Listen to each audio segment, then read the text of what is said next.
అంటే మీరు ఇంతకు ముందు గూడా చేశారు ప్రాజెక్ట్స్. ఇప్పుడు గూడా చేస్తున్నారు. అంటే మీకెవ్వరు అంటే మీరెవరి దగ్గర వర్క్ చేయలేదు. అండ్ మీరు గూడా నేను చాలా బ్యాక్ నేను సెర్చ్ చేసినప్పుడు గూడా అవును. ప్రీతమ్ గారు ఎవరి దగ్గర వర్క్ చేయలేదు. అండ్ స్కూల్ టీచర్స్ చెప్పడం కూడా నేను అంత ఇంట్రెస్ట్ చూయించాను అని చెప్పన్నారు. అసలేంటి దాని బ్యాక్ స్టోరీ ఏంటి? ఏం లేదు. అంటే నేను బేసికల్‌గా నాకు క్యూరియాసిటీ ఎక్కువ. అంటే హ్మ్. ఏదైనా గూడా ఒకటి ఇది ఇలా ఎందుకు ఉంది? What's the story behind that అని.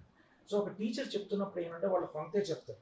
మనకు ఆ లిమిటేషన్స్‌లో ఆ గోడల మధ్యలో కూర్చోపెట్టి ఆ క్లాస్ రూమ్‌లో చెప్పినప్పుడు ఏంటంటే, దాని బయట ఏముందనేది మనం జనరల్‌గా మనం మిస్ అవుతుంటాం లైఫ్‌లో. అందుకని క్లాస్ రూమ్‌లో తపస్సు చేయట వేస్ట్‌రా గురు అని సిరివెన్నెల గారు రాసిన పాట నాకు చాలా ఇష్టం. ఎందుకంటే నా సినిమాకి ఆయన అదే రాశారు. నా నా థాట్ ప్రాసెస్ కూడా అలాంటిదే కాబట్టి. సో, ఇలాంటివి సో, ఏమవుతుందంటే ఒక్కొక్కసారి ఆ సిలబస్ కోసమో, దేనికోసమో ఇంతే చాలు నీకు లేకపోతే ఇంతే చదువు అని అంటారు. I am not someone like that. So, I want to know more about it or something like that. నా నేచర్‌కి అది సెట్ కాలేదు అంతే. సింపుల్.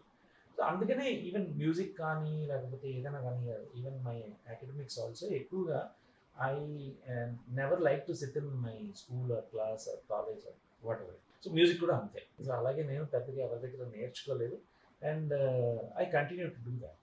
మీరు అనొచ్చు మీరే నేర్చుకోవడం ఇష్టం లేనప్పుడు మరి మీ అకాడమీ ఎందుకు? మీరెందుకు వేరే వాళ్ళకి పాఠాలు చెప్తున్నారు అని అంటారు ఫస్ట్.